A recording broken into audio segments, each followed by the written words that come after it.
connected na po siya. Connected na. Ngayon, ang natin yan. Yan, naka-off pa yung mga switch ko. Off natin. Yan, ito na, tingnan natin kung iilaw nga. So, lagyan muna natin ang tape. Parang sure tayo kasi naka-open ito. Wag kayong magte-test na hindi nyo inaano ha. Hindi nyo sinasara yung ano. Oh, delikado. Kaya biglang magdikit eh. Sasara natin. Okay. Diba? Okay. Lagyan natin kahit manipis lang muna kasi ano pa lang titest yun. Diba? Kahit manipis, isang ano lang muna. Isang pasada. Pulin. Yung iba hindi sanay magputol ng wire sa ano, sa daliri lang. Yung ganito. Pero pag sanay na kayo, kayang-kaya yun yan. Yung iba nga, yung isang kasama ko, nag-install kami sa bubong.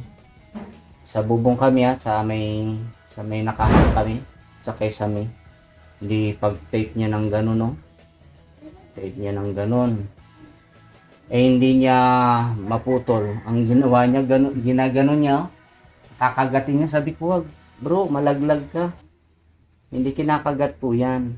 Yan, ito. Ganunin lang po, hilain lang. Hawak na mahigpit, tapos hila.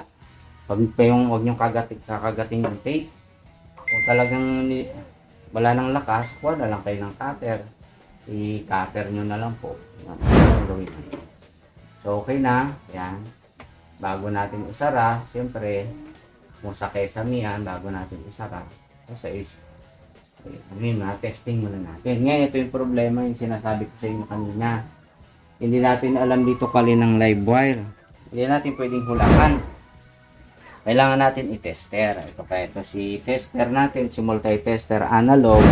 Kailangan natin siya sa panahon ito. O yan. Ang supply kasi dito sa Puerto Princesa, sa amin ano po, ay 240, 250, ganyan. Minsan, 220, ganun. Ngayon, para safe tayo, lagay na natin sa ano, 250. Yan. Alternating current voltage. O di, titingnan natin. Ngayon, pag-test ng live, kung alin ang live dyan, una po, ulitin ko sa inyo, ito, huwag kayong magte-test ng kung alin ang live dyan, nang kayo po ay diretso tapak sa ground. Kasi nga, ang linya po natin, niline to ground, baka makuryente po kasi.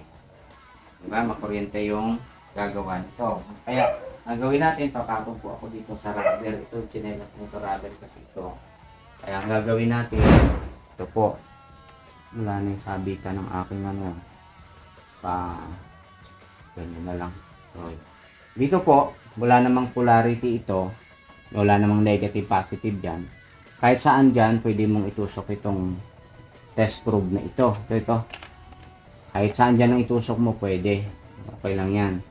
Ngayon, para malaman mo kung ano yung live, nakasaksak na ba ron? Ayun yun, mula doon, nakasaksak na yung extension. Okay na. Nakasaksak na yan. Yan, papunta dyan, nakasaksak siya. So, hindi natin alam dyan kung alin ang isang linya dyan na live.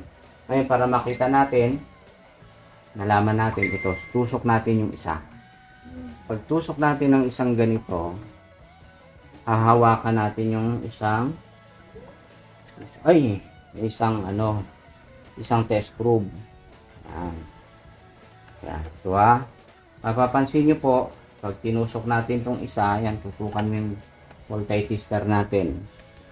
Pag tusok natin yan dyan, yan, pag tusok natin, yan, nakatusok na, ano, yan.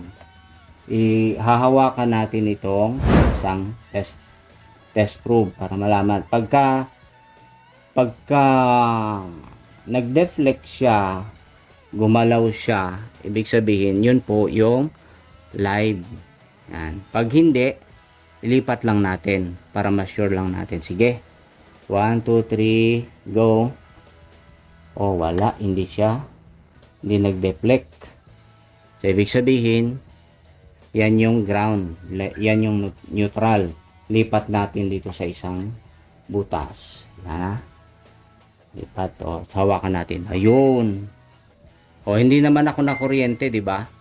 Pero subukan yung huwag kayong tumapak sa, halimbawa, yung plastic na upuan o di kayong kahoy. Subukan ninyong magdiretso kayo. Tutulay yung kuryente papunta sa inyo. Kasi yung katawan natin, yung magiging ground. Kaya ito. Ito yung live. Ano, nakita natin, ito yung live. Ito. Ito yung live na to sa kanang bahagi. So, alam na natin kung saan natin ngayon itutusok itong live. Diba? Ngayon, bago natin itusok yan, ibaba muna natin itong breaker natin. Baba, para safe tayo. In case na may problema to dito, di safe din tayo. So, yun. Unang-una, sa pagtutusok nito, pagkukonekta, unahin nyo po yung ground. Huwag kayo magtatapo ng live wire. Kasi po, pag inuna nyo yung live, walang tatakbuhan po yung ito, wala siyang ground. Kaya unahin nyo yung ground. Ayaw nyo sa mga ekspertong nakausap ko. Sa mga ekspertong mga master electrician natin. Yan po yung tip nila. Unahin, ikabit lagi yung ground. Kaya ito, unahin ko yung ground. Pero bago tayo magkabit, ibalik itong aking para kahit pa paano meron tayong safety. Ha? So, lang po ito. Para lang matesting po natin yung ginawa natin 3-way switch. Yan. Para kung nagte-testing lang po kayo, pwede nyo pong gamitin ito. Yan. Para tamang-tama din siya doon, di ba? Okay. Siyempre, ganyan nyo rin. Ayusin nyo rin ba? And then, ito, yan nyo rin ganun. Basta lagi po, pag kayo, maganda naka-safety shoes kayo. Kakabit po natin Uy, ano ba yan? Yan na. Ngayon, i-tester muna natin kung talaga bang meron ng supply na pumasok dito. Mga 250 yan. Nakaset niya kanina sa 250. So, ite-tester po natin. Tester ko lang Okay. Tester natin. Yun. Kamalaglag. So, lang. Tsaga-tsaga lang. Pag may tsaga, may sinigang. Sabi nga nila. Okay. Ko lang. Siyempre, kahit na ako'y matagal-tagal lang So, yun, may pumapalo. Ayun, ako. Meron siyang supply. Ngayon, i-on ko na. Let's watch. Yan, ito on ko na, may supply.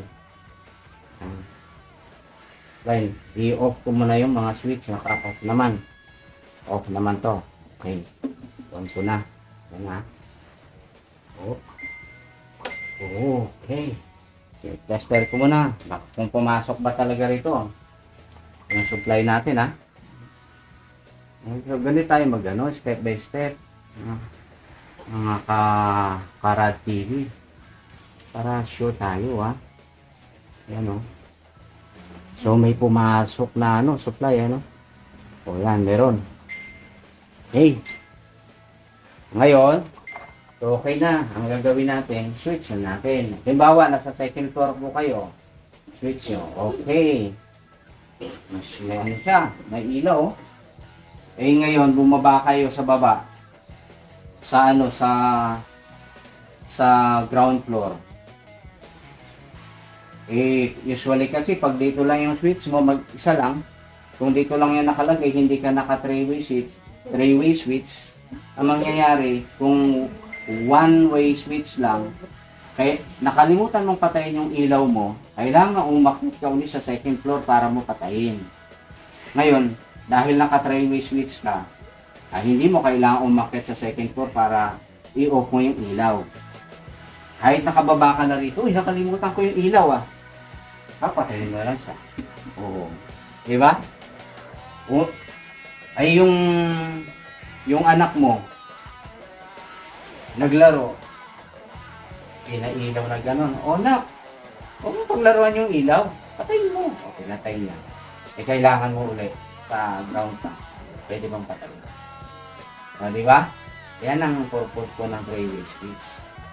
Kaya yan po, tinan ninyo yung virus. Ngayon, pag sinara na po natin yan, siyempre, na-testing mo na. Turn over mo na ngayon sa may-ari. Turn over mo sa may-ari. Yan. O, siyempre, masayang-masaya ka na rin, makakasingil ka na. Diba? At alam nyo ba kung magkano ang presyuhan nito?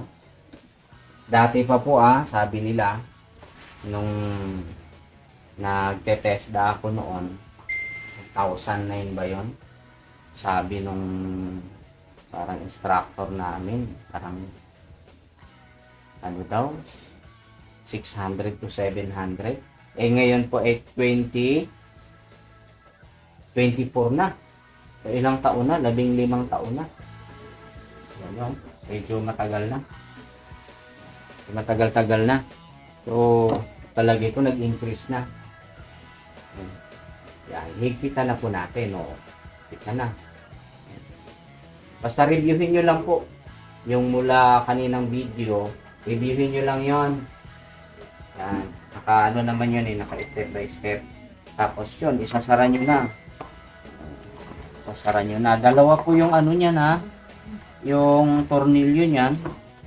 Dalawa, ang tornilyo nito. Kaya ikabit nyo. Ikabit nyo, dalawa. Huwag nyo gagawin isa lang Kasi pag ginawa nyo isa lang, pag check ng may-ari, pambihira yung electrician na ito Ninakaw pa yung isa kong tornilyo, hindi pa kinabit Diba? Para buwang tiwala ng may-ari. Ayan Okay. Kasi ito po, pwede po itong partneran pa ng halimbawa, one-way switch, merong kakabit mo dyan. Kaya meron po yung ganyan. Pero yan, three-way, kakabit pa na po ito. Tapos sa pagkakabit dito, tingnan nyo rin kung halimbawa, yung sulat, nyo rin para pag nagbasa yung tao, hindi rin baliktad. Mabasa niya rin kaagad. Diba? Okay. Tapos ito ang problema. Hindi ko na ilagay dito. Hindi ko na ilagay. Pero madali lang yan. Yung problema na yan. So, yun po Okay. Pwede nyo pong yun yan. So, yun na po yan. Yan. Lagyan natin ng junction box. Alam niyo po kung bakit may junction box? Kaya may junction box yan. Sabi nung mga taga-fire, para po, in case na mag-spark yan sa junction box na yan, kung mayroong junction box yan, yung oxygen na isang elemento na pagka nagkakasunog, pag may oxygen, mabilis ang pagkalat ng apoy. Kaya yung sa electrical, kaya meron po itong junction box, may takip yan, yun po ang iniiwasan. In case na merong spark yan, hindi agad-agad makakapasok si oxygen. Kaya ito ang ginagawa po ng iba. Ayan, yan yung takip na yan, tinatakpan po yan. Tapos kung halimbawa may butas na ganyan, nilalagyan po yan ng sealant para hindi po yan siya mapasok ng butiki. Ito, tip na rin po sa mga nasa bahay, sa mga may-ari ng bahay. Minsan, ang nangyayari po sa junction box, po mo yung electrician, hindi kayo nagkakabit, nagmamadali.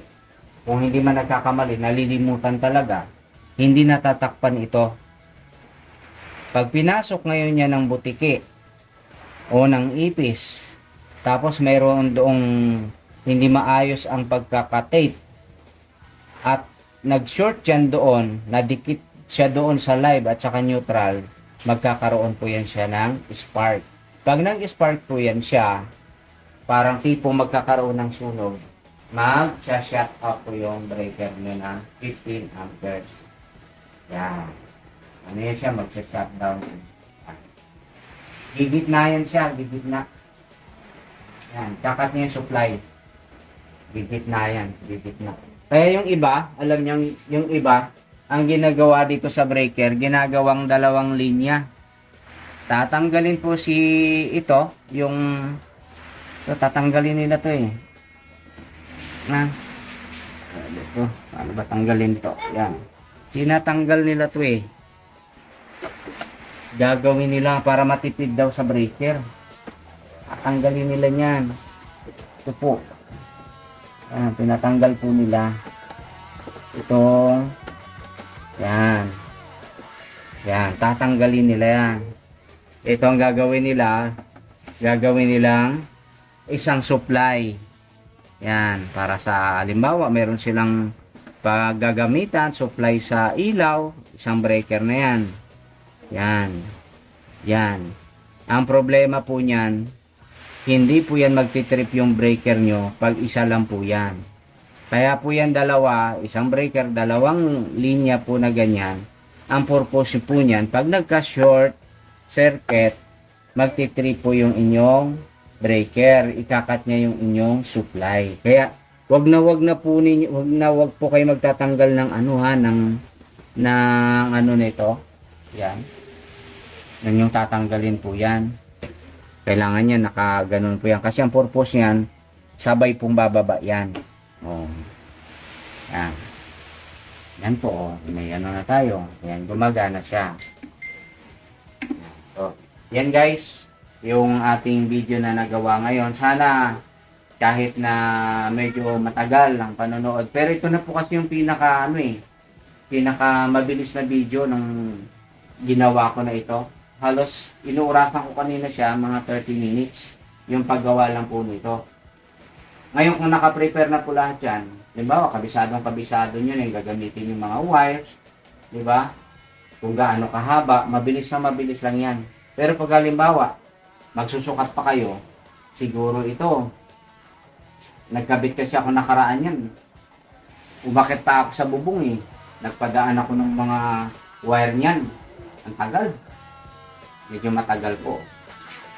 Pero dito sa tutorial natin, mga siguro kaya na natin tapusin ng 30 minutes. Ngayon, meron pa akong ibang mga inad na mga features, yung mga safety. Ayan. Ayan po. Panoorin nyo lang po, more or less, sa bahay. Kung magkakaproblema man kayo. Isa lang po titingnan nyo rin. Ito po. Lubos-lubosin natin. Yung ito, yung ano na yan, yung mga bolt na yan. Yan. Lumuluwag po yan. Lumuluwag. Kaya every 6 months po, yan, hinihigpitan po yan. Kusa po yan siyang lumuluwag. Yan. Yung mga bolt na yan. Kaya kung hindi ninyo kabisado yung ganyan, tawag kayo ng electrician. Boss, pa-maintenance po ng aking electricity system. O di pupunta na po yung electrician. Yun pong gagawin nun. Kaya mahalaga din po meron pong maintenance po. Ano po? Okay? Sana may natutunan kayo sa araw na ito. Hopefully yung mga gumraduate po sa K-12 na gustong matuto ng pagkakabit ng building and wiring insulation, meron kayong idea. Ganito pala magkabit. Kaya sa inyo, papanoorin nyo na lang. Sa amin kasi dati talagang kailangan mo pumasok sa ganito, mag-aral ng ganito para matutunan. Pero sa inyo, click nyo lang sa YouTube. Ang dami na nating matutunan. Kaya yan po, salamat po sa inyong panonood at watch out po tayo sa next video na aking upload. Basta Huwag niyong kalilimutang mag-subscribe, mag-comments, tapos i-ano niyo po yung bell para lahat ng video na aking i-upload maging updated po kayo. Salamat ka Rad TV. Ingatan kayo. Salamat po.